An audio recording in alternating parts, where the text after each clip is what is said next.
Nichts ist wie sonst, wenn man zu einem Fernsehinterview kommt. Es herrscht keine entspannte Atmosphäre. Alles daran ist falsch, jeder einzelne Aspekt. Und man wird sich aller Dinge überbewusst.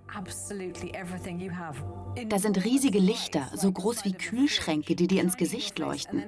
Und dann sagt jemand, ignorieren Sie einfach die Kamera. Wenn ich interviewt werde, bin ich oft ratlos und unartikuliert. Und ich tue jetzt genau das, was ich gesagt habe, dass Sie nicht tun sollen. Ich fange an, mir meine Antwort genau zu überlegen. In einem Interview passieren Dinge, mit denen man nicht rechnet. Es werden Fragen gestellt, auf die man nicht vorbereitet war. Wehe, wenn du nur etwas Leichtfertiges sagst. Dann peng. Fernsehen ist immer toll, wenn etwas schief geht. Es holt das Gemeine aus uns raus. In dem Moment, in dem wir Schadenfreude riechen, wird es einen Autounfall geben. 1995 ging Prinzessin Diana eines der größten Risiken ein, das eine öffentliche Person überhaupt eingehen kann. Eure königliche Hoheit, wie bereit waren Sie für den Druck, der mit dem Eintritt in die königliche Familie einhergeht? Mit 19 denkt man immer, man sei auf alles vorbereitet. Als ich es sah, war mir absolut bewusst, dass das ein außergewöhnliches Stück Fernsehen ist. Und praktisch jeder Satz war überwältigend. Dieses kompromisslose Fernsehinterview zerstörte für immer das Märchenbild einer der berühmtesten Frauen der Welt. Es war, als wäre eine Bombe in der königlichen Familie hochgegangen. Doch die Insidergeschichte des Interviews blieb jahrzehntelang ein Rätsel. Martin Bashir hatte das ganze Interview wie ein unglaubliches Drama aufgebaut. Als wäre es wie etwas aus den Werken von John le Carré. Jetzt ist es an der Zeit, mit BBC-Insidern, investigativen Journalisten und denen, die Diana am nächsten standen, zu sprechen, um herauszufinden, warum sie dieses außergewöhnliche Interview gab. Sie hatte das Gefühl, vom MI5 beobachtet zu werden und letztendlich ins Visier genommen zu werden. Wir fragen, ob Diana mehr Kontrolle hatte, als man vermutete. Sie erzählte mir, dass ihr von Martin beigebracht wurde, wie sie die Fragen beantworten sollte.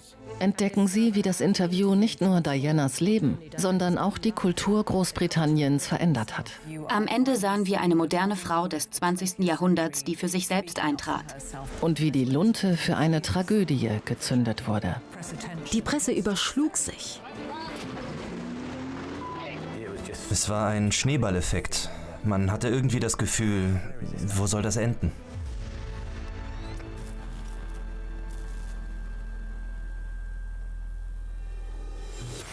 Die Prinzessin hat den Tag mit einem Besuch in einem Fitnessstudio begonnen. Sie scheint unbeeindruckt von dem Aufruhr durch ihr Interview, der noch mehr Interesse an ihr geweckt hat als sonst.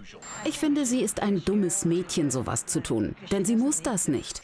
Sie wirkte in vielerlei Hinsicht wie eine traurige junge Frau, sehr verwirrt. Ich möchte eine Königin der Herzen sein, in den Herzen der Menschen.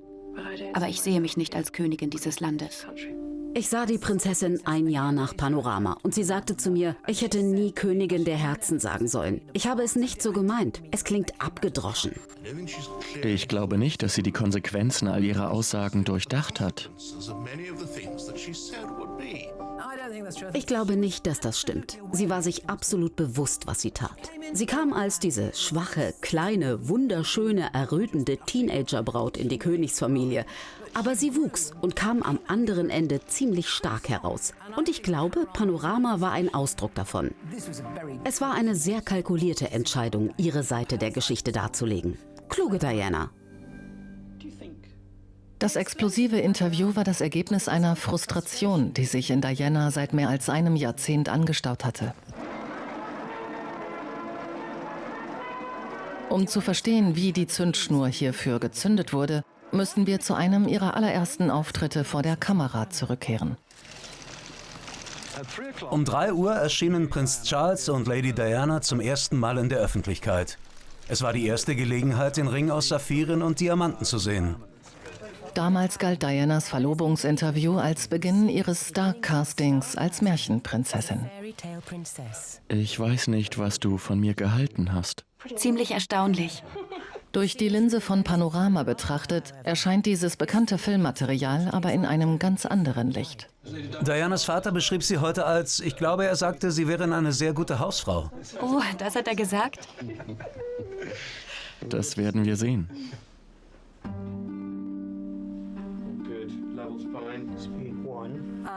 Ich bin Badisha und ich bin Filmemacherin und Journalistin.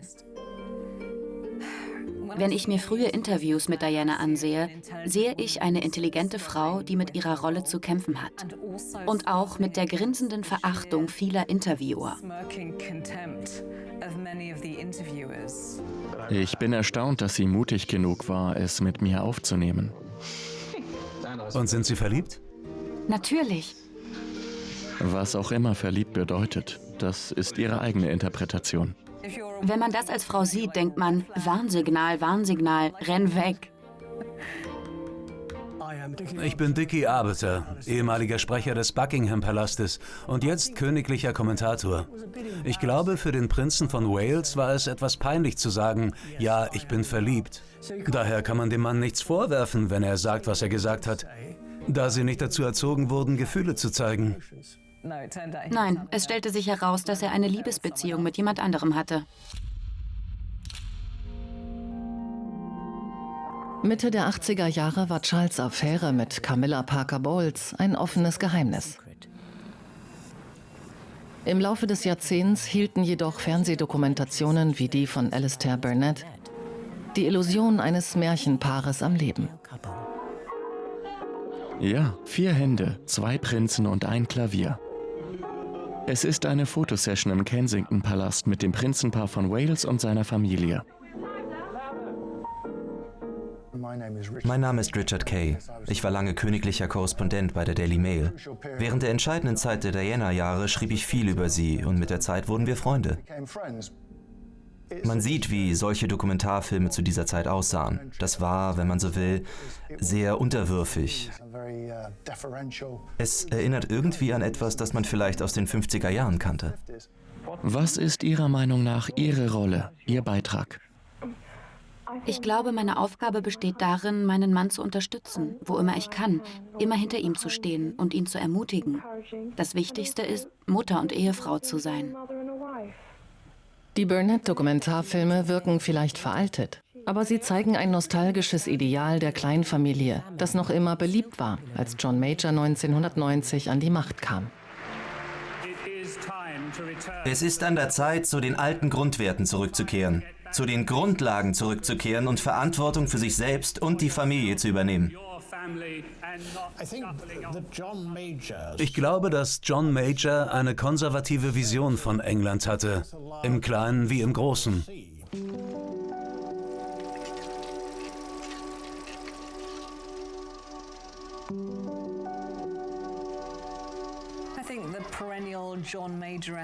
Ich glaube, in John Majors Vision ist Großbritannien ein Staat, in dem alle Menschen zutiefst zufrieden sind. Es ist die Idee eines kleinen Britanniens und eines mittleren Englands, das nicht negativ ist. Also im Grunde wie bei Postbote Pat, ein kleines Dorf, in dem sich nie etwas ändert. Und die Kernfamilie war ein wunderschönes Bild. Aber die Kehrseite der perfekten Ehe ist die Ehe, die nicht funktioniert. Die alleinerziehende Mutter, die Geschiedene, die sündhafte Frau. In den 90er Jahren war das immer noch sehr stigmatisiert. Es hieß, dass man irgendwie versagt hatte. Für Diana wurde die anhaltende nationale Fantasie einer pflichtbewussten Frau schnell zur Falle. Und im Juni 1992 unternahm sie ihren ersten Fluchtversuch. Es bleiben nur noch 24 Stunden, bis das Buch in den Handel kommt, das angeblich schwere Brüche in ihrer Ehe aufdeckt. Durch die Zusammenarbeit mit dem Schriftsteller Andrew Morton über einen Mittelsmann hielt Diana ihre eigene Beteiligung an den Enthüllungen geheim. Doch der Verdacht, dass sie an dem Buch mitgewirkt hatte, erhitzte die Gemüter im Palast. Die Königin ist davon überzeugt, dass sie keine öffentlichen Emotionen zeigen sollten, weil sie die Monarchie sind. Sie sollten darüber stehen. Anstatt Diana zu befreien, hat das Morton-Buch ihre Ketten nur noch enger gemacht. Sie erwartete, dass das Buch von Andrew Morton sie retten würde, aber das tat es nicht, weil die Königsfamilie die Fensterläden runterließ.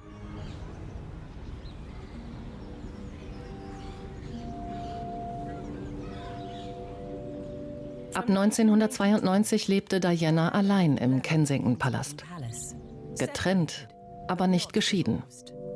Da alle Medienauftritte vom Palast streng überwacht wurden, schien sie in einem königlichen Schwebezustand gefangen zu sein. Doch es war ein Schachzug ihres Mannes, der sie auf eine Idee brachte, wie sie aus der Sackgasse entkommen könnte. Ich glaube, der Hauptmotivator für sie, das Panorama-Interview zu geben, war Charles' Interview mit Jonathan Dimbleby im Jahr zuvor. Diana war von diesem Interview ziemlich beeindruckt. Es ist natürlich nur wegen einer einzigen Enthüllung in Erinnerung geblieben. Haben Sie versucht, Ihrer Frau gegenüber treu und ehrenhaft zu sein, als Sie das Ehegelübde abgelegt haben? Ja, absolut. Und waren Sie? Ja. Bis es unwiederbringlich kaputt ging. Sie hatte das Gefühl, dass Charles in dem Dimbleby-Interview eine Art Offenheit an den Tag gelegt hatte, die sie eigentlich sehr bewunderte. Und sie begann zu überlegen, ob sie selbst nicht auch etwas unternehmen sollte. Nachdem Diana über ein Jahrzehnt lang vor der Kamera geschwiegen hatte, kochte ihre Frustration letztendlich über. Und nachdem das Morton-Buch nach hinten losgegangen war, wurde ihr klar, dass nur die Unmittelbarkeit des Fernsehens sie befreien konnte. Das war Teil eines Krieges. Das Panorama-Interview war wie eine Rakete, die auf das Establishment abgefeuert wurde. Mein Name ist Paul Burrell und ich war der Butler von Diana, Prinzessin von Wales.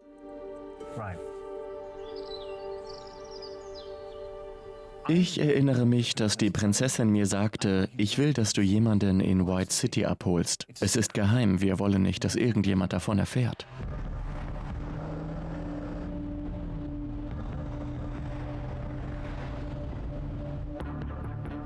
Ich erinnere mich noch daran, wie ich Martin Bashir mit dem Auto abholte und er auf dem Rücksitz des Autos lag und ich ihn mit einer Decke zudeckte.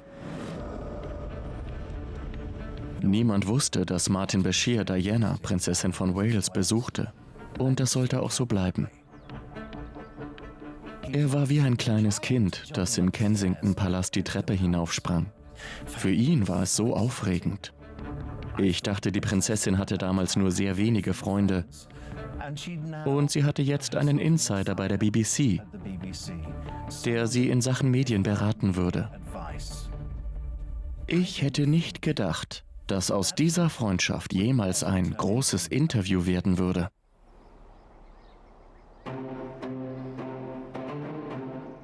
Mitte der 90er Jahre war Diana eine Außenseiterin in der britischen Monarchie. Nach der Biografie von Andrew Morton wurde jede ihrer Bewegungen beobachtet, aus Angst, sie könnte erneut gegen den zukünftigen König antreten. Doch im Sommer 95 hatte sich in den Festungsmauern der königlichen Pressemaschinerie ein kleiner Riss gebildet, der sie vor einem Skandal bewahren sollte. Ich bin Richard Eyre und war Anfang der 90er Jahre für die Einhaltung redaktioneller Richtlinien bei der BBC verantwortlich. Ich hatte regelmäßige Treffen mit dem Herausgeber von Panorama. Es muss im Frühsommer 95 gewesen sein. Wir hatten ein Routinetreffen, gingen einige Programmideen durch und Steve stand auf, um zu gehen. Und er kam an die Tür meines Büros. Ich erinnere mich. Er drehte sich an der Tür um und sagte, ach übrigens, wo ich schon mal hier bin, sollte ich Prinzessin Di erwähnen.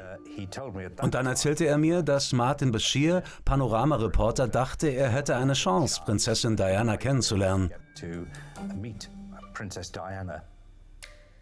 Ich vermute, wenn man einen Panorama-Reporter hätte auswählen können, der am ehesten in der Lage wäre, einen solchen Knüller von Weltformat zu landen, wäre Martin wohl der Letzte gewesen, an den man gedacht hätte. Aber was noch wichtiger ist, ich stehe kurz davor, Lennarts erstes Omelett zu probieren. Und da kommt es auch schon. Ah, vielen Dank. Martin Bashir war ein kleiner Fisch im großen Teich der BBC. Er hatte als Korrespondent für Songs of Praise gearbeitet, war aber zu diesem Zeitpunkt noch nicht sehr bekannt. Ich weiß nicht, was er war. Was war er eigentlich? Ich glaube nicht, dass der Redakteur von Panorama und auch Martin selbst jemals geglaubt haben, dass es eine Chance gibt, dass sie einem Interview zustimmen würde.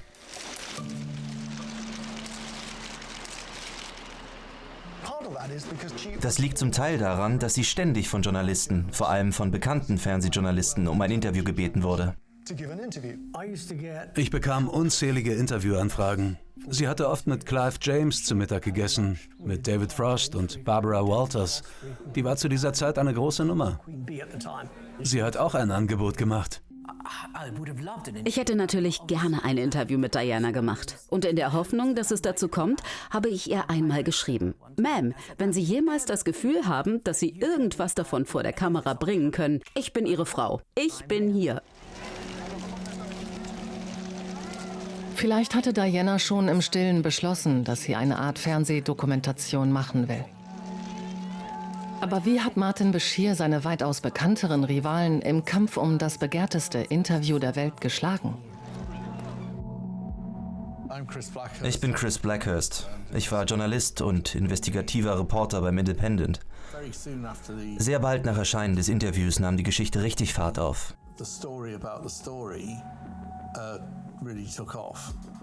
Es gab genügend Leute, die gegenüber dem, was Martin Bashir erreicht hatte, misstrauisch waren. Nicht zuletzt seine eigenen Kollegen. Wir standen mit Journalistenkollegen bei der BBC in Kontakt und mir wurde klar, dass die Dinge möglicherweise nicht ganz so waren, wie sie schienen.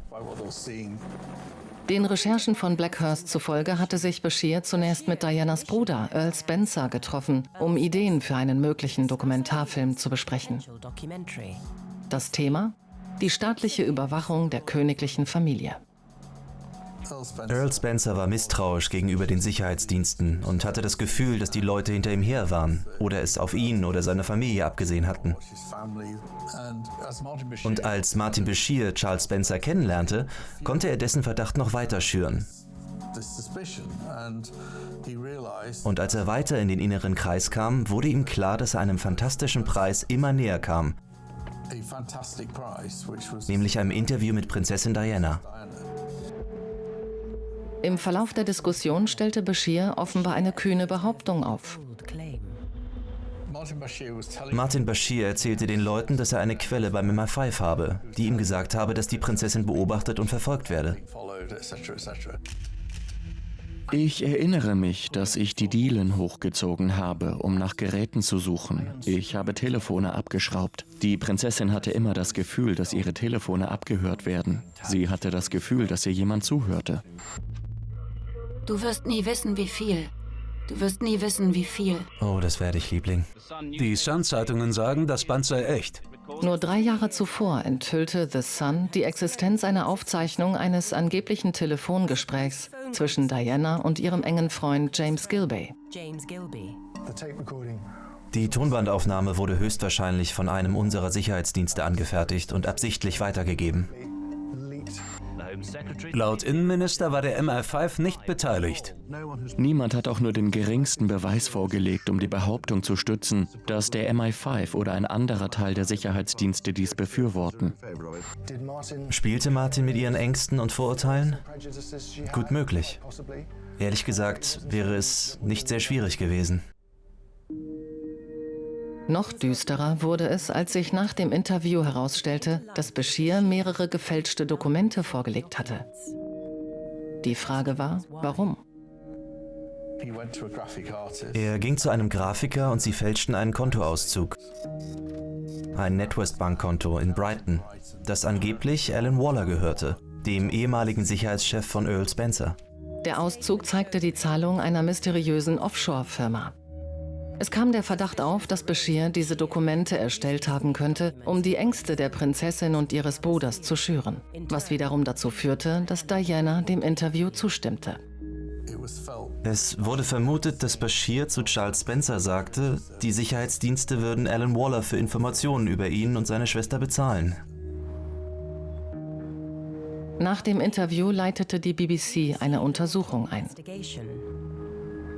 Die BBC hat am Ende nicht bestritten, dass die Aussagen erfunden waren. Das wurde überhaupt nicht geleugnet. Aber sie sagten, sie seien zufrieden, dass sie das Interview nicht wirklich gesichert hatten. Dass es Diana nicht gezeigt worden war und sie das Interview mit ihr nicht gesichert hatten. Bashir und Diana selbst bestritten offenbar, dass sie die gefälschten Dokumente gesehen habe. Bashir wurde entlastet. Was die Erklärung der BBC angeht, warum die Dokumente erstellt wurden, waren nicht alle überzeugt. Ich fürchte, viele von uns hatten zu diesem Zeitpunkt einfach die Nase voll. Ich meine, warum sollte man so etwas tun? Warum sollte man sich die Mühe machen, einen Kontoauszug zu fälschen? Was ja eine ziemlich ernste Sache ist. Viele glauben jedoch, dass ein anderes Element von Bashirs Ansatz der wichtigste Faktor war, um das Interview zu bekommen. Die Diana, die ich kannte, wollte dieses Interview machen. Sie würde es tun, egal ob man ihr ein gefälschtes Dokument gezeigt hatte oder nicht. Geheimhaltung war der Schlüssel. Martin war nicht bereit, den allgemein akzeptierten Weg einzuschlagen, um sich ein königliches Interview zu sichern. Ich glaube, die Prinzessin war der Meinung, dass ein Journalist, der durch die Vordertür des Buckingham-Palastes geht, um ein Interview mit ihr zu bekommen, niemals zu ihr gelangen würde, wenn er die üblichen Verfahren der Pressestelle durchlaufen würde. Anfragen von hochrangigen Interviewern, die durch den Filter der Presseabteilung des Palastes gingen, waren nie erfolgreich. Natürlich war Martin ein Geheimnis. Niemand wusste über ihn Bescheid. Und das war sein größter Vorteil. Er hatte nicht die übliche Prozedur über das Büro des Privatsekretärs durchlaufen. Er war keine Berühmtheit. Es gab nur eine Berühmtheit in dem Interview, und das war Diana. Es war also wichtig, dass sie, wenn sie ein Interview geben wollte, und das tat sie bei Panorama, mit einem vergleichsweise Unbekannten sprach. Nach wochenlangen Geheimtreffen mit Diana zahlten sich Bashirs Verhandlungen endlich aus.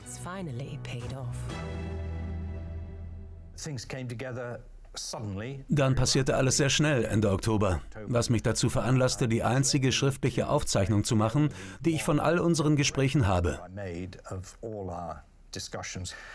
Steve Hewlett und einer seiner Reporter, also Bashir, kamen zu mir, um über ein Projekt zu sprechen, über das wir schon seit mehreren Monaten diskutiert hatten. Das Ergebnis war, dass wir mit voller Kraft weitermachen sollten. Sorry, dass ich so kryptisch klinge, sagte ich am Ende dieser Notiz. Die kryptische Natur dieses triumphalen Memos spricht das größte Problem an, vor dem die BBC stand. Wie kann man den sensationellsten Knüller der Welt geheim halten? So wie ich es verstanden habe, war die Prinzessin sicher, dass der Palast, wenn er von dem Interview erfahren würde, einen Weg finden würde, es zu verhindern. Im Oktober 95 stand die BBC kurz davor, einen der größten Knüller ihrer Geschichte zu landen. Ein ausführliches Interview mit Prinzessin Diana. Doch sie hatte auf einer entscheidenden Bedingung bestanden. Der Buckingham-Palast darf nichts davon erfahren. Und sie sagte nicht, dass sie das Interview nicht geben würde, sondern dass sie sich sicher war, dass der Palast einen Weg finden würde, es zu verhindern, wenn die Nachricht davon durchsickern würde.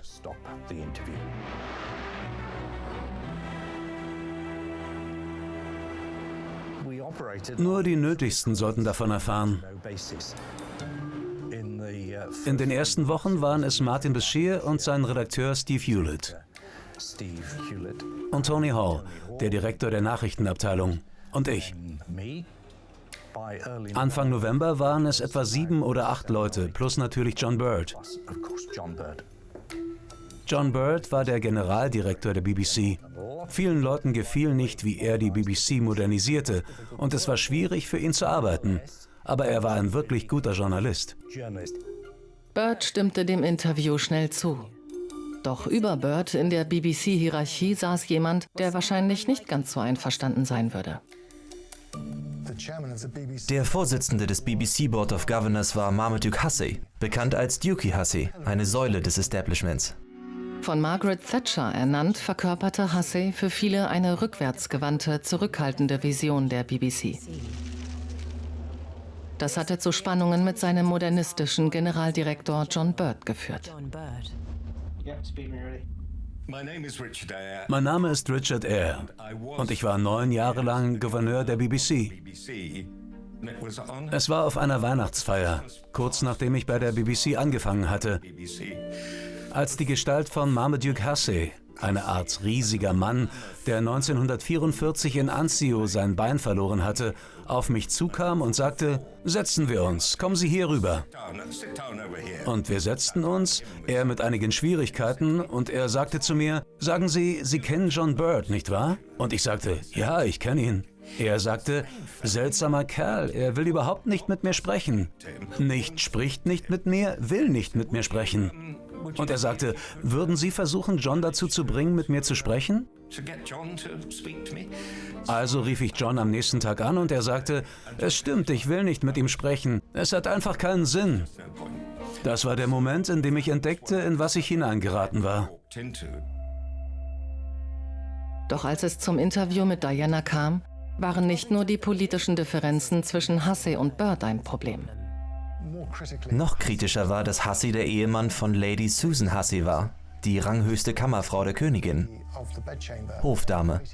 Und sie ist es heute noch. Er fühlte sich seiner Frau verpflichtet und auch der Königin, den Palast darüber zu informieren, dass das wirklich stattfinden würde.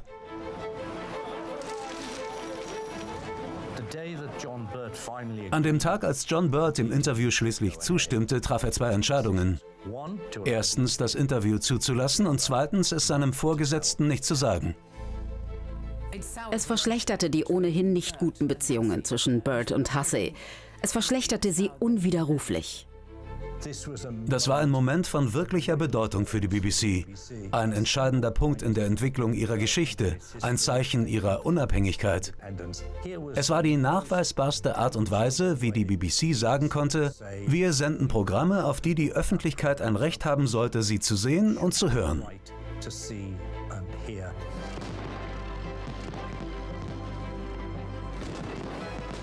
Als Termin für das Interview wurde schließlich der 5. November 1995 gewählt. Der Jahrestag des Sprengstoffanschlags auf das Parlament. Der Ort? Kensington Palast. Direkt vor der Nase einiger der engsten Familienmitglieder der Königin. Man darf auch nicht vergessen, dass dort auch andere Mitglieder der Königsfamilie lebten. Die Gloucesters, die waren nicht weit weg. Ich erinnere mich noch gut an den Sonntag, an dem die Prinzessin zu mir sagte, Paul, du hattest diese Woche noch keinen freien Tag. Warum gehst du nicht nach Hause und spielst mit deinen Kindern? Ich dachte, seltsam. Seltsam, dass sie mich einfach wegschickt. Um an den Sicherheitskräften des Palastes vorbeizukommen, hat sich das kleine BBC-Team eine Tarngeschichte ausgedacht. Soweit ich verstanden habe, wurden sie von der Prinzessin als Hi-Fi-Mechaniker vorgestellt, die eine neue Stereoanlage einbauen wollen. Völlig plausibel, wenn man nicht viel über Hi-Fi-Anlagen weiß.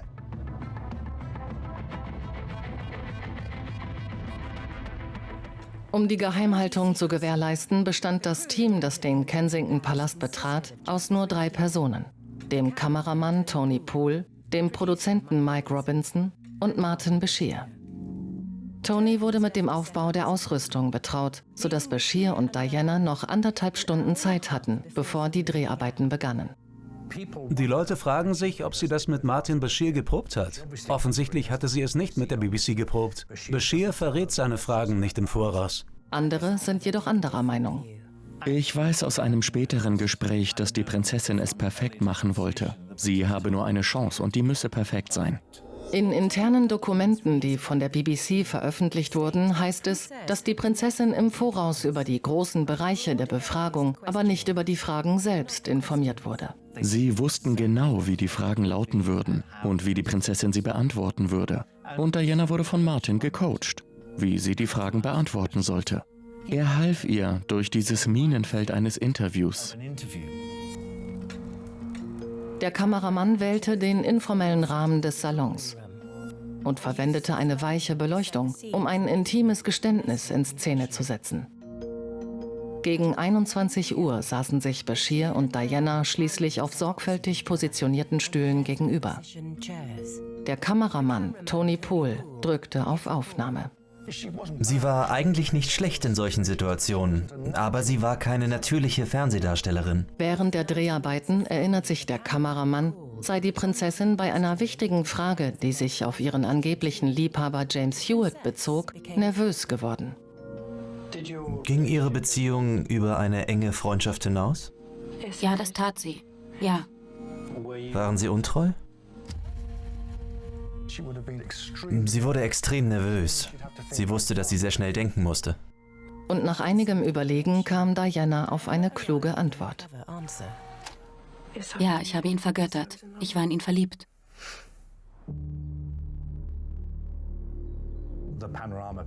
Die Panorama-Kollegen waren alle in ihren Wohnungen und warteten auf den Anruf. Ich schätze, ich hatte mit dem frühen Abend gerechnet, aber der Anruf kam nicht. Und die Stunden vergingen. Und sie vergingen. Ich glaube, man kann sagen, dass ich sehr nervös wurde. Es muss kurz vor Mitternacht gewesen sein, als... Es war Steve Hewlett. Er sagte, sie seien raus, sie hätten es dabei und sie hätten eine Sicherheitskopie gemacht. Das war ein Moment großer Freude, offen gesagt.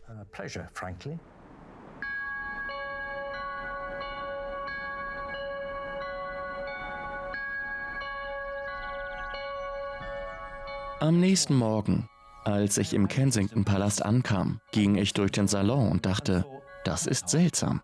Dieser Stuhl gehört nicht dorthin.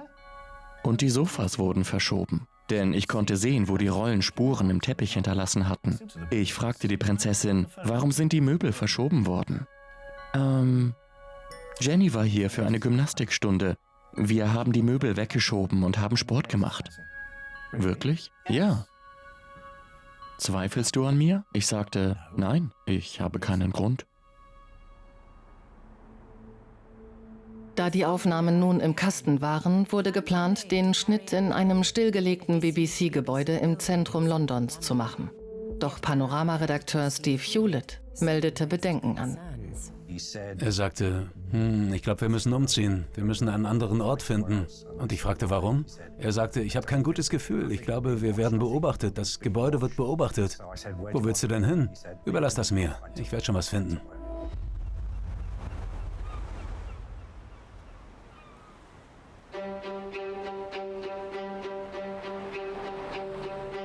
Ich erhielt einen Anruf, dass es in Eastbourne einen Schnittauftrag gäbe. Aber sie konnten mir nicht sagen, worum es ging, und ich würde es herausfinden, wenn ich ankomme. Ich sollte nicht einmal meiner Frau sagen, wohin ich gehe. Ich ging zum Grand Hotel, wo ich den Schnittplatz einrichtete. Am nächsten Tag kamen Mike, der Produzent, und Martin, reichten mir einen Stapel Kassetten und sagten, das ist für dich. Also legte ich sie ein, und da war Prinzessin Diana, die mich anstarrte. Eure königliche Hoheit, wie bereit waren Sie für den Druck, der mit dem Eintritt in die königliche Familie einhergeht? Mit 19 denkt man immer, man sei auf alles vorbereitet. Sie in einem Interview vor mir zu haben, war einfach unglaublich. Ich bin überzeugt, dass man den Feind immer verwirren sollte. Ich hätte mir absolut nicht vorstellen können, dass Sie diese Dinge sagen und in gewisser Weise so ehrlich über Prinz Charles und die Ehe sein würde. Presseberichten zufolge wurde es zu dieser Zeit so schwierig, dass Sie tatsächlich versuchten, sich selbst zu verletzen. Stimmt das? Wenn man das Gefühl hat, dass einem niemand zuhört, passieren alle möglichen Dinge. Es war ein Katalog von Dingen, die sie fühlte, die sie lange Zeit in sich aufgestaut hatte und die sie mit uns allen teilen wollte. Oder vielleicht das Messer in die Hand nehmen, je nachdem, wie man es betrachtet. Aber ich glaube, ich hatte eine emotionale Reaktion. Ich fand es ziemlich traurig, weil ich nicht glaubte, dass es ihr letztendlich helfen würde, dass sie sich am Ende des Tages besser fühlen würde. Aber wir wussten, dass es ein Knaller werden würde. Einige Tage später war der Film fertig für eine erste Sichtung mit den Verantwortlichen bei der BBC. Wir hatten eine 2-stündige Fahrt im Auto nach Eastbourne. Keiner von uns, die den Film zum ersten Mal sehen würden, hatte eine Ahnung, was drin war. Wir wussten nicht, ob sie ehrlich war oder in Tränen ausbrach. Wir wussten nicht, ob sie wütend hinausging.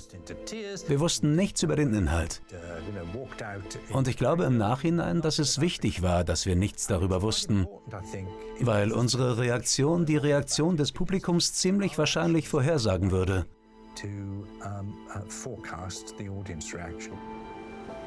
Es gab keinen Smalltalk. Wir waren da, um den Film zu sehen. Und sie drückten die Play-Taste. Während der Vorführung beobachtete ich, wie sie auf die Antworten, die Fragen reagieren. Ich glaube nicht, dass irgendjemand während dieser 60 Minuten gesprochen hat. Aber es gab gelegentlich ein scharfes Einatmen. Sie konnten einfach nicht glauben, was sie da sahen. Es war einfach, wissen Sie, wie nichts zuvor. Glauben Sie, dass der Prinz von Wales jemals König sein wird? Ich glaube nicht, dass irgendjemand von uns die Antwort kennt. Offensichtlich ist es eine Frage, die jedem im Kopf herumschwirrt. Aber wer weiß schon, was das Schicksal bringt, was die Umstände bewirken werden. Die Vorstellung, Charles könnte bei der Thronfolge übersprungen werden, hieß, dass dieses Interview die Monarchie in ihren Grundfesten erschüttern könnte. Es wäre für die Königsfamilie, für den Thronfolger, den zukünftigen König natürlich äußerst peinlich. Das war eine Bedrohung für die gesamte Monarchie. Natürlich war es das. Aus den Protokollen eines BBC-Treffens, die durch das Gesetz über die Informationsfreiheit beschafft wurden, geht hervor, dass es nur sehr wenig ungenutztes Material gab. Trotzdem wird seit langem darüber spekuliert, was eigentlich gestrichen wurde. Es gab eine Antwort, die sich auf die Königin Mutter bezog, die vielleicht als abwertend empfunden wurde. Es war bekannt, dass sie keine besten Freunde waren. Sie hatte einfach das Gefühl, nicht die Unterstützung zu bekommen, die sie brauchte. Die Königin Mutter war eine geliebte Person im Lande und sich darüber lustig zu machen, schien unpassend zu sein. Ich sitze hier nicht mit Groll. Ich sitze hier mit Traurigkeit, weil meine Ehe nicht funktioniert hat. Die BBC hat das ungeschnittene Material, einschließlich Dianas Bemerkungen über die Königin Mutter, nie veröffentlicht. Doch auch wenn dieser Inhalt aus der endgültigen Sendung entfernt wurde, blieb das Interview brisant. Eure königliche Hoheit, vielen Dank. Sie war gut, nicht wahr? Das habe ich schon lange nicht mehr gesehen. Als das Interview vorbei war, gingen der Direktor der BBC-Nachrichten und ich auf die andere Straßenseite und sprachen darüber. Wir sagten kein Wort, bis wir auf der Promenade waren, an das Geländer gelehnt. Und ich glaube, ich sprach als Erster und sagte, diese Sendung wird entweder das Ende der BBC oder das Ende der königlichen Familie. Oder möglicherweise beides bedeuten. Und es gibt keinen Zweifel daran, dass wir sie ausstrahlen müssen.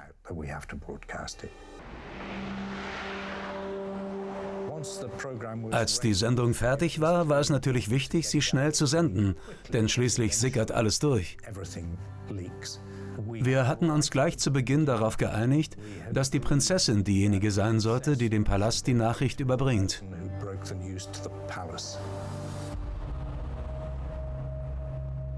Diana überbrachte die Nachricht Robert Fellows, dem Privatsekretär der Königin. Sie sagte, Robert, ich möchte, dass du weißt, dass ich der BBC ein Interview gegeben habe. Bei Fellows hätten sofort die Alarmglocken läuten müssen, aber er sagte nur, oh, hat es etwas mit Kindern in Not zu tun? Ihre Antwort war, nein, es war Panorama. Alle Telefone fingen an zu klingeln. Andere Königshausreporter riefen mich an und fragten, worum geht's in dem Interview? Aber ich hatte keine Ahnung. Der königliche Pressefotograf Mark Saunders war vor Ort, als in der Woche vor der Ausstrahlung das Chaos ausbrach. Es war eine sehr verrückte Woche. Die Weltpresse war nach London gekommen.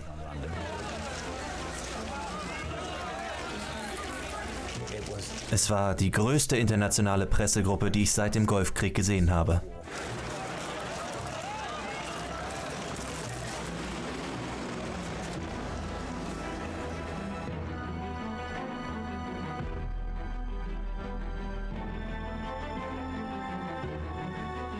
Als die Wartezeit fast vorbei war, machten sich die Haushalte im ganzen Land auf einen Skandal gefasst. In den letzten 5 oder 6 Tagen hatte es so viele Schlagzeilen gegeben, dass das öffentliche Interesse auf einen Fieberpegel gestiegen war. 23 Millionen Menschen wollten einschalten, um zu sehen, wie sie ihre Sicht der Dinge schildert. Sie war nervös, sehr besorgt über die Reaktion der Leute. Aber Martin Bashir versicherte ihr die ganze Zeit, dass sie das Richtige getan hatte und dass der Film die gewünschte Wirkung haben würde. Ich denke mir, dass sie voller Vorfreude, aber auch voller Angst war. Die Leute schauten in Kneipen zu. Es war ein riesiges Ereignis. Und doch kann man die Reaktionen anderer Leute nicht kontrollieren. Es ist, als würde die Meinung der ganzen Nation über dich am seidenen Faden hängen. Und es läuft immer darauf hinaus, ob man der Frau glaubt oder nicht.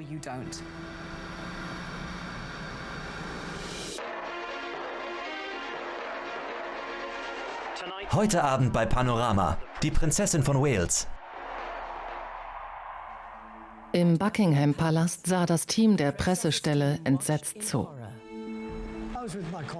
Ich saß mit meinen Kollegen in der Pressestelle und wir waren alle fassungslos über das, was wir sahen. Sehr wütend. Es fehlen jede Menge Kraftwörter. Da war ich noch nie zurückhaltend. Glauben Sie wirklich, dass gegen Sie eine Kampagne geführt wird? Ja, das tue ich, absolut. Warum? Ich war die getrennt lebende Frau des Prinzen von Wales. Ich war ein Problem. Punkt. Was machen wir mit ihr? Ich war ziemlich empört, weil sie Anschuldigungen machte, die einfach nicht stimmten. Sie zeigte mit dem Finger auf den Prinzen von Wales oder sein Büro, die sie davon abhalten würden, Dinge zu tun. Ich konnte nicht glauben, dass sie mit jedem Aspekt ihres Privatlebens an die Öffentlichkeit gegangen war. Bis hin zu ihrem Ehebruch und ihrer Liebe zu Hewitt und ihren Gefühlen gegenüber Camilla. Welche Beweise hatten Sie dafür, dass die Beziehung weiterging, obwohl Sie verheiratet waren? Oh, der Instinkt einer Frau ist ein sehr guter. Es war ein Knüller nach dem anderen. Als ich es sah, war mir absolut bewusst, dass das ein außergewöhnliches Stück Fernsehen ist. Und praktisch jeder Satz war überwältigend. Eure königliche Hoheit, ich danke Ihnen.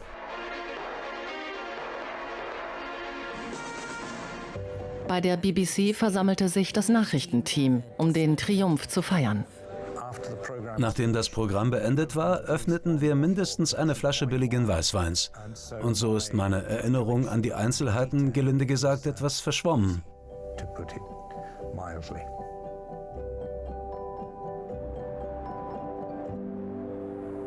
Nach dem Interview mit Diana gab es eine sofortige Reaktion.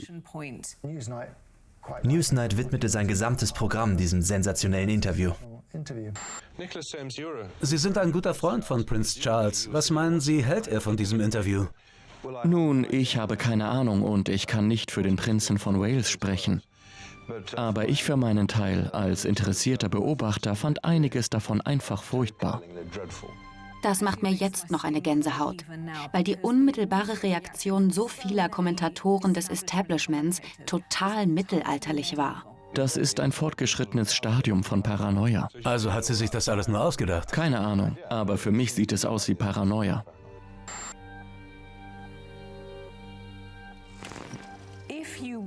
Wenn man eine Frau verunglimpfen will, indem man sagt, sie sei verrückt, ist das eine wirklich schwere Anschuldigung.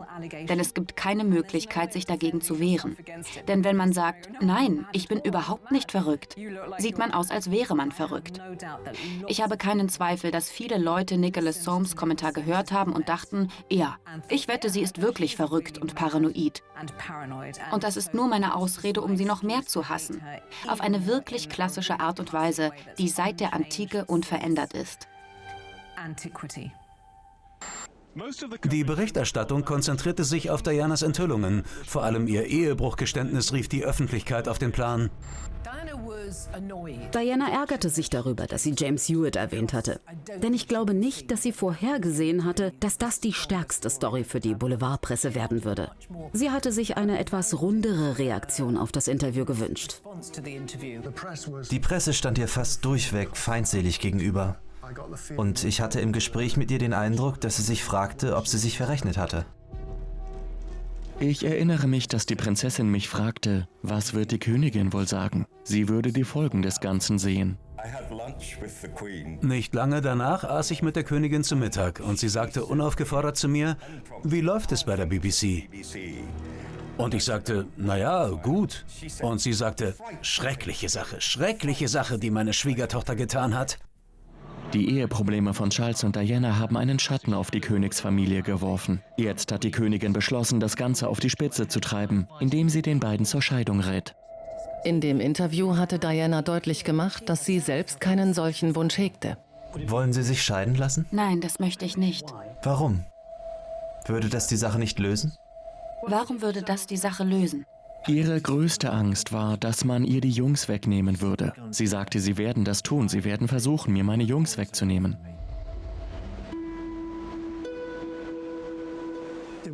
Es gab einen Brief von der Königin an Charles und Diana, in dem es hieß, genug ist genug. Geht zu euren Anwälten und leitet die Scheidung ein. Das war der Preis, den sie für das Panorama-Interview bezahlt hat.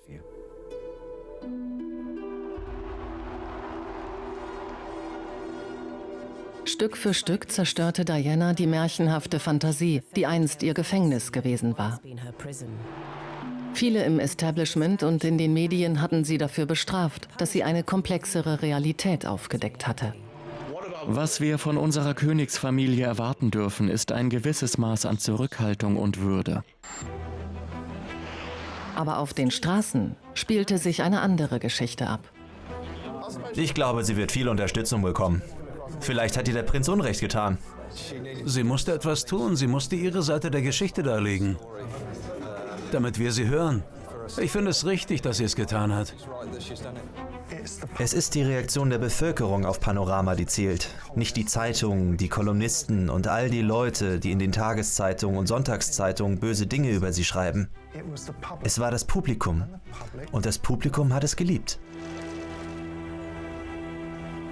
Ich glaube, das alles hat viel damit zu tun, was Diana über ihr eigenes psychisches Wohlbefinden gesagt hat. Ich hatte eine postnatale Depression, über die niemand spricht. Man muss hinterher darüber lesen. Sie hat ihr Herz auf der Zunge getragen. Man kann sich nicht vorstellen, dass sonst jemand aus der Königsfamilie so spricht wie Diana in Panorama. Man wacht morgens auf und hat das Gefühl, dass man nicht aufstehen will. Man fühlt sich missverstanden.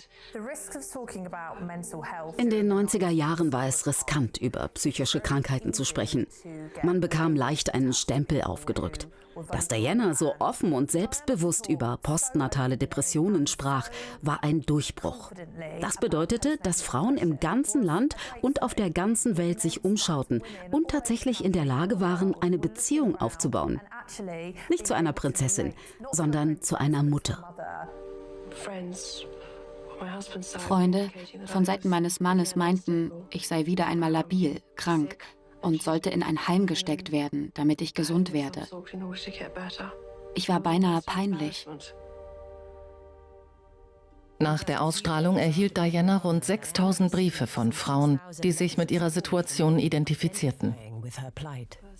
Diana erzählte mir hinterher, dass sie von Leuten auf der Straße angesprochen wurde, die sagten, Gott sei Dank, Sie haben darüber gesprochen, über die unglückliche Ehe. Sie sind da raus. Ich werde das Gleiche tun. Ich glaube, sie hat den Frauen viel Kraft gegeben, ihre Meinung zu sagen, wenn sie unglücklich sind. Dianas Interview entsprach einer sich wachsenden öffentlichen Bereitschaft zu größerer emotionaler Offenheit. Eine Haltung, die ihr bald die Unterstützung eines Mannes einbrachte, der die britische Politik revolutionieren sollte. Sie war das Aushängeschild für den Wandel durch Tony Blair. Es war nur natürlich, dass sie sich zusammentaten. Heute gingen sie getrennte Wege. Als der Prinz von Wales den Kensington-Palast verließ, fuhr die Prinzessin vor.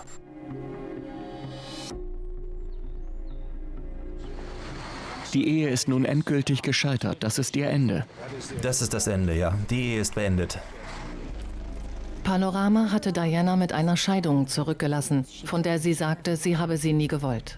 Es war ein Moment, in dem es sich anfühlte, als ob alles, was sie mit dem Interview erreichen wollte, gescheitert war. Doch schon bald würde sie feststellen, dass es auf lange Sicht ihren Ruf verändern würde. Das Panorama-Interview war eine Plattform und ein Sprungbrett in eine andere Dimension. Das hat ihr Panorama gebracht. Sie ging nicht mehr in der Sloane Street einkaufen und in Belgravia zum Mittagessen. Plötzlich hatte sie mit Leuten wie Bill Clinton zu tun und bekam endlich die Glaubwürdigkeit, nach der sie sich, glaube ich, gesehnt hatte.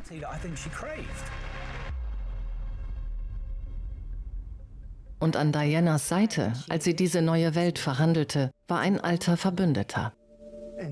Die persönliche Beziehung, die sie zu Martin Bashir aufgebaut hatte, endete nicht, als er seine Kameraausrüstung wegpackte und er und sein Team den Kensington-Palast verließen. Er war über viele Monate hinweg ein ständiger Besucher und Unterstützer. Er begann ihr bei öffentlichen Auftritten und Reden zu helfen. Nach der Panorama-Reportage behaupteten viele Kritiker, sie sei von Bashir auf eine Weise benutzt worden, die sie später bereut habe. Doch ihre fortdauernde Allianz mit dem Journalisten legt eine ganz andere Möglichkeit nahe. Ich bin Judy James. Ich bin Autorin und Expertin für Körpersprache. Die Behauptung, Diana wurde von Martin Bashir zu diesem Interview gedrängt, bringt mich ehrlich gesagt zum Lachen. Sie hatte die Kontrolle über sich selbst, ihre Gefühle und auch das gesamte Interview. Sie steuerte und führte. Er stellte eine Frage, ihr Blick wanderte nach links und sie atmete leicht ein. Aber dann kam sie sehr schnell, ohne jegliches Zögern, mit einer absolut perfekten Antwort zurück. Nun, der Feind war die Abteilung meines Mannes, weil ich immer mehr Publicity bekam. Aufgrund der widersprüchlichen Aussagen kann man nicht mit Sicherheit sagen, ob das Interview geprobt wurde. Eine detaillierte Analyse von Dianas Auftritt liefert jedoch einige verblüffende Anhaltspunkte. Diese Hinweise deuten für mich darauf hin, dass es wahrscheinlich eine Art Absprache darüber gab, welche Fragen gestellt werden sollten und dass sie dann Zeit hatte, sich ihre Antworten zu überlegen. Panorama war nicht spontan. Einige der Dinge, die sie sagte, hatte ich schon gehört. Ich traf Diana zu einem langen Gespräch, 5 Monate vor Panorama. Nur wir beide. Das hier sind die Notizen vom Juni 95. Und sie sagt, es gab vom ersten Tag an 3 Leute in der Ehe. Sie meint Camilla. Wir waren zu dritt in dieser Ehe. Es war also ein bisschen eng. Das ist einer der berühmtesten Sätze. Also war es etwas, das ihr schon Monate vorher durch den Kopf ging. Hier gibt es so viel, seitenweise. Wie haben Sie auf die Aussage Ihres Mannes reagiert, dass er Ehebruch begangen hat? Ich wusste überhaupt nichts über den Inhalt des Buches und habe es erst in den Nachrichten gesehen, dass es herauskommen würde. Teil des Plans war es, nicht übermäßig rachsüchtig zu wirken. Es gibt einen Satz bei Shakespeare, der heißt, begraben will ich Cäsar, nicht ihn preisen. Sie begräbt ihn, indem sie ihn lobt. Ich habe die Ehrlichkeit bewundert, denn es gehört viel dazu, das zu tun. In welchem Sinne? Nun, ehrlich zu sein in Bezug auf eine Beziehung zu jemand anderem in seiner Position, das ist schon was. Dianas physische Erscheinung spielte auch eine wichtige Rolle bei der Reaktion des Publikums. Sie hatte einen weißen Kajalstrich am unteren Augenlid, um sie noch trauriger aussehen zu lassen. Der Blick ist der einer Person, die sich scheinbar so geschminkt hat, dass es ihren Kummer verbirgt. Es ist wie bei jemandem, der sehr, sehr viel geweint hat. Und dann, nachdem er aus dem Zimmer gerannt ist, 10 Minuten später zurückkommt und sich wieder geschminkt hat. Ich glaube, das ist eine bewusste Entscheidung. Ich glaube, dass sie sich als Opfer dargestellt hat. Das ist nicht gerissen, das ist nicht berechnend, das ist Überleben. Die Kunst, den Anschein von Spontanität zu erwecken, das ist Schauspielerei. Das ist sehr beachtlich. Aber es muss nicht bedeuten, dass das, was sie tat, nicht wahr war. Dianas Auftritt mag alle Merkmale einer gekonnt einstudierten Darbietung getragen haben. Aber es war nicht nur der Versuch, sich zu rächen. Es war auch Teil einer Bewerbung. Welche Rolle sehen Sie für sich in der Zukunft? Ich möchte eine Botschafterin sein. Ich würde dieses Land gerne im Ausland repräsentieren. Viele im Establishment waren entsetzt. Es wurde als Beispiel dafür genommen, dass sie außer Kontrolle geraten ist. Die Institution wollte sie an den Rand des royalen Lebens drängen und erkannte nicht, welch großen Gewinn sie mit ihr hatte.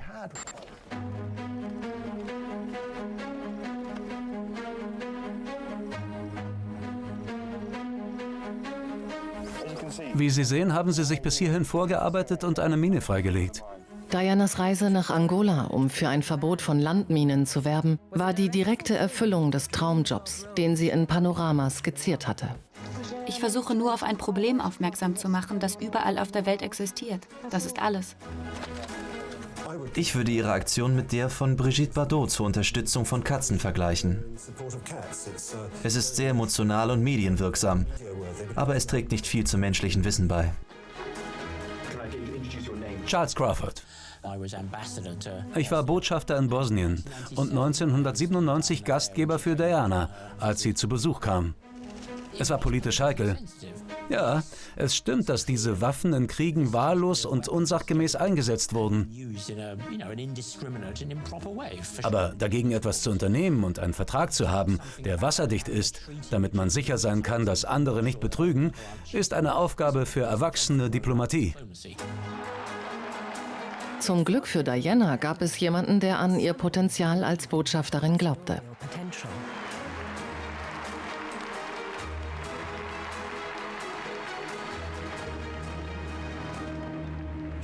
Sie traf Blair. Und ich glaube, sie sagte über ihn, was Thatcher über Gorbatschow sagte. Das ist ein Mann, mit dem ich Geschäfte machen könnte. Tony Blair gab später zu, dass er mit Diana ausdrücklich über eine besondere Rolle als Botschafterin in Übersee gesprochen hatte. Sie fand Freunde in der Regierung, die sie vorher nie gehabt hatte. Vielleicht wurden die Dinge also besser für sie. Es wäre der Höhepunkt von allem gewesen, was Diana mit Panorama erreichen wollte. Doch das Interview hatte auch andere Kräfte in Bewegung gesetzt, die bald weitaus dunklere Folgen haben sollten. 1997 hatte das Panorama-Interview Prinzessin Diana die Möglichkeit gegeben, eine neue, kühne Rolle als Botschafterin zu übernehmen. Doch dieses neue, noch prominentere öffentliche Profil hatte auch eine weitaus dunklere Kraft genährt. Natürlich machte Panorama sie noch sensationeller. Sie hatte dieses Interview gegeben, über das alle sprachen. Die Presse und die Öffentlichkeit überschlugen sich.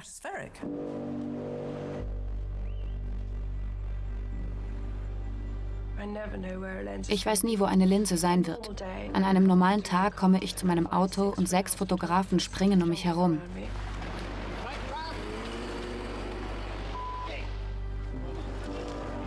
Einige zögerten jedoch, Diana einfach als passives Opfer der medialen Aufmerksamkeit zu sehen. Natürlich hat die Prinzessin dieses zweischneidige Schwert benutzt. Natürlich hat sie das. Es gab einige wenige Journalisten, denen Diana vertraute. Und einer der herausragendsten Vertreter dieser Gruppe ist Richard Kay von der Daily Mail. Nein, also ich war manchmal im Voraus in Dinge eingeweiht, aber nein, so hat es nicht funktioniert. Ich konnte Richard Kay anrufen und sagen, oh, die Prinzessin ist heute Nachmittag um 3 bei Harrods. Wenn du am Südeingang bist und ein Fotograf dort ist, bekommst du ein schönes Bild. Ich habe die Medien nie ermutigt. Es gab eine Beziehung, die früher funktionierte. Aber jetzt kann ich sie nicht mehr tolerieren, weil sie missbräuchlich geworden ist und mich belästigt.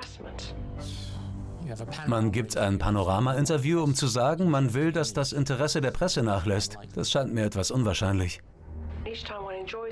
Jedes Mal, wenn man sich vergnügt, wenn auch in einer anderen Situation, muss man dafür bezahlen, weil die Leute es kritisieren. Das gehört zum Spiel, wie ich schon sagte. Aber ich bin ein Freigeist. Leider für einige. Aber ich bin ein Freigeist. Ein kleiner, sexy Blick, der bedeutet, dass ich einfach ich bin und man sich nicht wundern darf, wenn ich ab und zu vor den Kameras auftauche. Diese gesenkte Kinnhaltung soll in keiner Weise verführerisch wirken. Es ist die Körpersprache von jemandem, der buchstäblich in eine Ecke gedrängt wurde. Ja, sie hat es zeitweise gefördert. Und ja, sie hat Geschichten untergeschoben. Und ja, sie hat zeitweise mit der Presse zusammengearbeitet. Kann man auf 2 Hochzeiten tanzen? Kann man auf beiden Seiten stehen? Nein, wahrscheinlich nicht. Aber das hindert mich nicht daran, Mitgefühl für sie zu haben. Im Sommer 1997 erreichte der Druck auf Diana einen neuen Höhepunkt. Als die Presse davon erfuhr, dass sie auf einer Yacht in Südfrankreich war und eine Affäre mit Mohammed Al-Fayeds Sohn Dodi hatte, war die Jagd eröffnet. Es war ganz einfach ein Medienspektakel. In diesen 44 Tagen gab es jeden Tag massive Berichterstattung. Es war wie ein Schneeballsystem und man fragte sich irgendwie, wo wird das nur enden?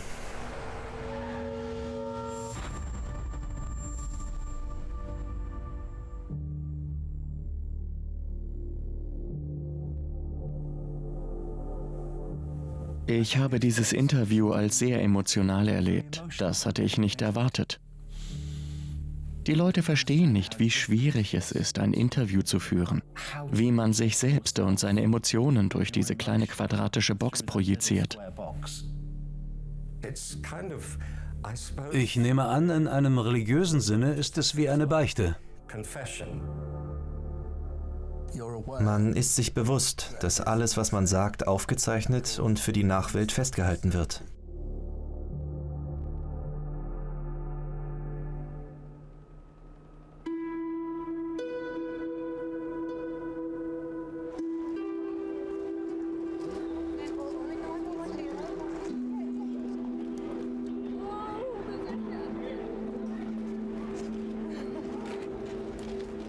Im St. James Palace stand Prinzessin Dianas Sarg in der Chapel Royal, während sich draußen den ganzen Tag über Menschenmassen versammelten und darauf warteten, ihr die letzte Ehre zu erweisen.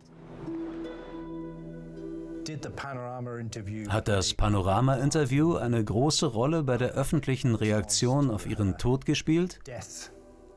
Das hat es zweifelsohne. Sie war ein prominentes Opfer und ich denke, sie hat es überstanden. Das war ein gutes Beispiel für viele Menschen. Menschen, die sie nie getroffen hatten, sich aber an ihre Worte bei Panorama erinnerten, kamen, um ihr ihren Respekt zu zeigen. Sie gab nur dieses eine Interview.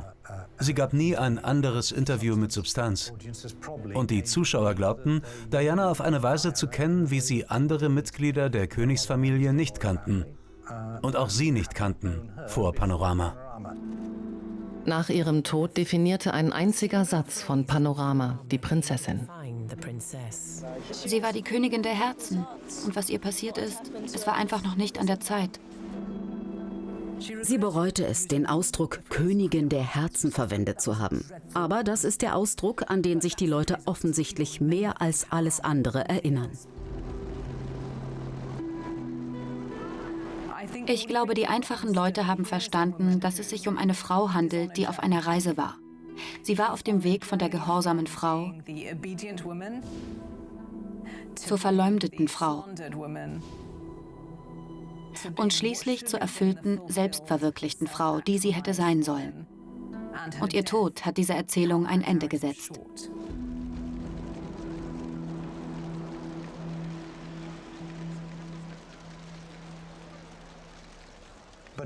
Aber tatsächlich hatte sie etwas ausgelöst. Ihr Tod veränderte alles. Natürlich tat er das.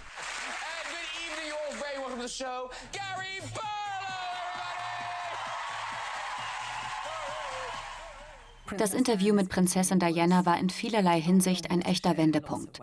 In der nachfolgenden Generation lacht niemand mehr über psychische Erkrankungen. Ich habe in dieser Zeit stark zugenommen und Depressionen gehabt. Wenn man zurückblickt, sagt man erstmal, eigentlich war alles in Ordnung. Aber dann schaut man nochmal hin und sieht, dass es viele ernste Probleme gab. Es ist nicht schwach, über seine Gefühle zu sprechen. Es ist stark. Es wird als etwas angesehen, das Prominente tun sollten. Und tatsächlich sind wir Menschen gegenüber misstrauisch, die sich nicht wie Prinzessin Diana benehmen. Ich will dich einfach nur umarmen. Danke. Ah, danke. Danke. Psychische Gesundheit war immer schon ein Stigma, aber jetzt spricht jeder darüber. Und warum? Weil William und Harry es getan haben. Wir haben gesehen, dass ungelöste psychische Probleme die Ursache für einige unserer größten sozialen Herausforderungen sind. Und warum haben William und Harry das getan? Weil sie es zuerst getan hat, mit all dem, was sie bei Panorama gesagt hat. Ich mache die Dinge anders, weil ich mich nicht an ein Regelbuch halte. Weil ich mit dem Herzen handle, nicht mit dem Kopf. Wir mögen es, emotional verbunden zu sein, aber jetzt ist es unglaublich offen. Wenn man gemein sein will, kann man sagen, ach, das ist alles so gefühlsduselig und wir sind alle zerbrechliche Schneeflocken und wir können über nichts reden, ohne zu sagen, wie wir leiden. Die Welt ist zu beleidigt, zu sensibel, zu schneeflockig. Wir sollten uns zusammenreißen. Gefühle sind sehr wichtig, aber auch diszipliniertes, weises, maßvolles und kluges Denken und Verhalten gehören dazu. Es ist einfach, auf diese tolerante Welt zu blicken und zu denken, dass es schon immer so war. Ich hatte in der Vergangenheit Selbstmordgedanken. Ich habe das erlebt. Reden ist wirklich gut und hilft einem, Dinge zu überwinden. Aber es passiert auch, dass Leute sich melden und behaupten, sie seien Opfer, obwohl sie nach normalen Maßstäben der historischen Erfahrung schlicht nichts zu beklagen haben. Ich finde, es ist eine wirklich gute Sache, offen über die guten und die schlechten Dinge zu reden. All das, wofür wir Diana 1995 noch ausgelacht haben, ist jetzt normal.